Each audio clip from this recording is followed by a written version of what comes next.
Well, I've decided to make this little short video. Well, I think it's going to be short at this moment in time. It's not going to be that long anyway. About my microphones and how I've adapted.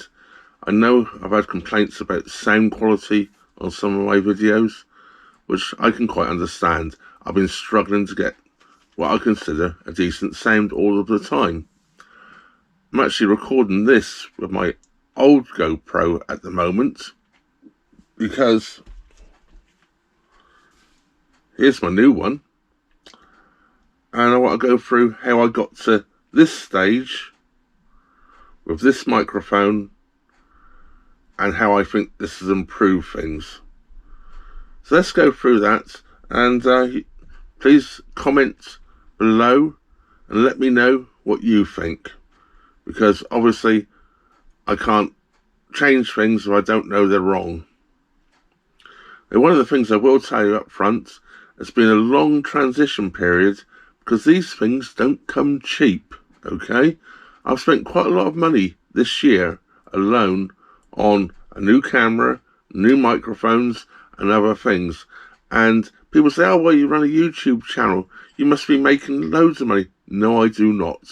And here is how much I've made in the last 28 days. And this includes my members, what members of the channel actually pay me as well. The actual from YouTube videos is about £20. So yes, I don't make a lot. £20 a month, yeah. How many people would work for £20 a month in the Western world? Nobody, would they? Except for me, of course.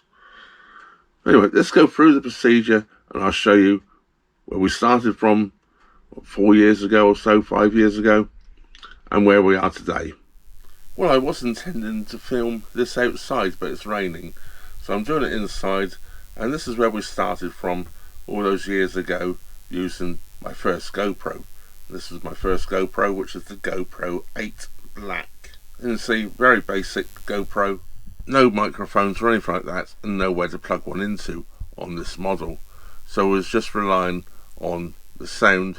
Now, the sound quality actually on this GoPro is actually very good, as long as there's no wind. That's where we've gone to from there.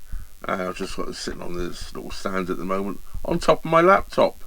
Yeah, because I'm doing it inside, as I said. So let's carry on and show you where we went from there. And this is what I changed over to. I had this foam cover on the GoPro, which actually works quite well on the GoPro 8. As you know, I've had a lot of problems with this GoPro. You can possibly see there in there, the on-off button is basically mangled. The rubber covering over it is broken away, and the button is very, very hard to depress. I'm actually using a pen or a pencil to push it in with in the middle. It's the only way I can get it to turn on and off these days. You can't do it with your finger. So, earlier this year, I bought the GoPro 12 Black. It cost around about £450. That's all you get for it. It does have a cover which covers the battery. I've just had it removed at the moment because I'm going to put the case on in a moment to show you what it's like with the case. So yeah, so that's what we went to. But the problem with this, I probably should have sent it back. When you first start and record on it, and I might have a section I can show you, I almost certainly have, from a previous video I've taken, it takes a long time before the sound starts to record properly. So that's a bit of a downfall. The boat's just coming up now, we're nearly at the top of the lock. It's a very leaky lock, and I've got a lot of water splash over the front of the boat.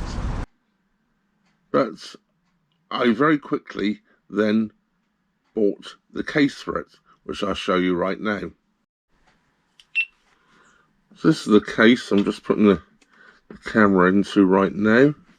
Yeah, so that's it with the case on, and it's got a built-in microphone, as you can see. Now this microphone works very, very well from the front. When you turn it around, it doesn't. I was told there's a microphone on both ends, but there isn't. Pretty sure there's only a microphone on one end. So if you're talking from behind the camera, it doesn't work very well. So since then, I've tried various other things. I'll show you a short clip showing what I mean about that. So that's with the engine and tick over, just standing here idly from the reverse side. And that's the engine and tick over from the front side. Now I didn't like that, so we went and changed it over.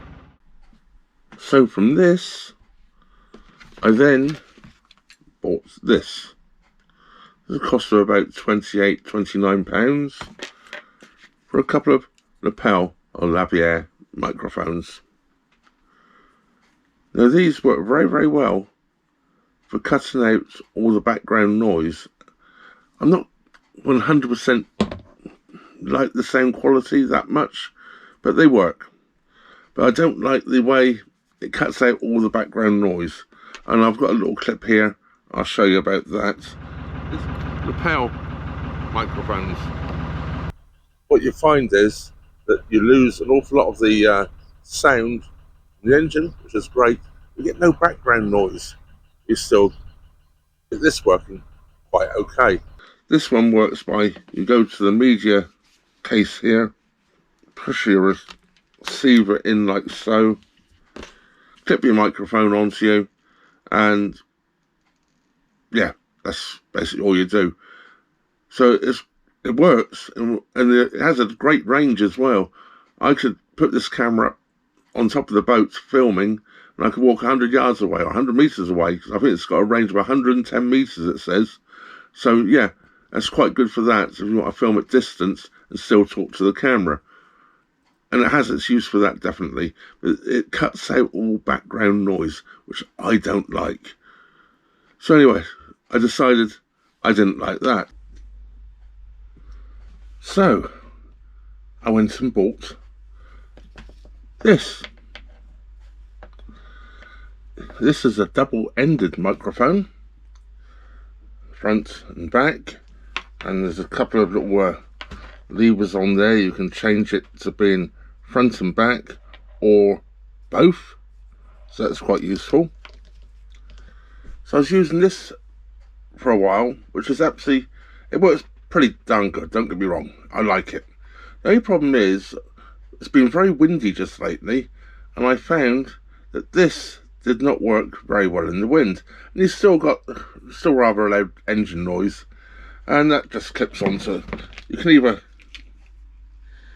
clip it onto the top, on the cold shoe at the top, like so. But the problem I found then is when it was windy, it was blowing, the very bit of the muff was going over the camera lens. So I changed it around and put it on the cold shoe on the side, then that works pretty well like that. But as I say, you've still got that problem with extreme engine noise, and it's just not good enough. It's just, I've been trying to get things better and better, and I still wasn't completely happy. Got a short clip of that also, come and rise up. So I now have on that microphone, the double-ended microphone, which, as you can probably tell, works quite well. It's not windy today, so there's no problem there. And just to let you know, everything, the setup's the same for everything I've done. I've got the camera sitting in exactly the same spot, and I'm standing in the same spot. I didn't know I'd be able to get these little clips in actually, because it was raining earlier on when I did all the filming inside, but it stopped raining, so I come outside to do these. So anyway, let's see when the camera's facing towards me sound. And I've got both microphones on as it happens. I just put them on both because I knew I was going to turn the camera around. And so that's the microphone from standing behind the camera, which once again is not too bad. So this microphone I bought for my DSLR camera when I was still living in the US. Oh, by the way, I forgot to tell you, that's about 40 quid's worth. I think it's 38, something like that. I bought this a long, long time ago. As I say, probably 8-9 years ago when I first bought the other camera. Perhaps not quite that long, 7 years ago, say. And I spent about 50 quid on, or it was about $50 or $60 on this when I bought it in the US. But it's absolutely brilliant at cutting out the sound.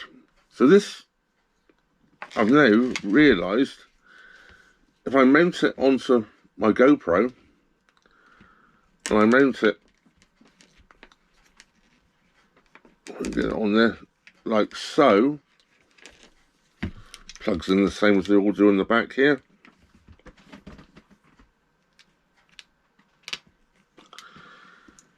So I mount it like so, so the microphone is actually pointing upwards, not towards me or away from me. It cuts out an awful lot of the engine noise, but it still picks up my sound quite well, and you'll hear the birds and all the background noise quite nicely. So after buying all those other microphones and all different things, I've gone to a microphone I've owned for a long time. The only thing I will say is I would have had to have bought this case, which is like 86 quid, I think it was, 80, something like that, to use it anyway, because I need somewhere to plug the microphone into. So yeah, that's been my dilemma on microphones for quite some time. I'll just turn the camera off. Yeah, with that one, I think I'm going to be sticking with definitely for the near future anyway, or definitely for a long time, I'm hoping. And I'll show you some clips of that as well. I'll show you. So here I am on my latest option, which is the microphone I bought originally for my DSLR camera. DSLR? Yeah, is that what I said? That's what it is, isn't it? Digital single lens reflex. You know the one I mean. So this is it from the front, and this has now got the microphone pointing straight up, because it's got a fairly good surface area which goes outwards. So yes, so let's change it around now, and we'll try it the other way around. This of course shouldn't have made any difference whatsoever, because the microphone's pointing straight up, so the sound quality should be just as good in either direction. And even if I stand to the side of the camera, we still should have good sound. So this is what I'm going with at the moment. So definitely please let me know in the comments what you think. Yeah, so if you've got any questions on any of that, please put them in the comments below. Yeah, so please let me know if the sounds have improved, and let me know which one you think is best. Well, that just leaves me to say thank you very much for watching. Trevor out.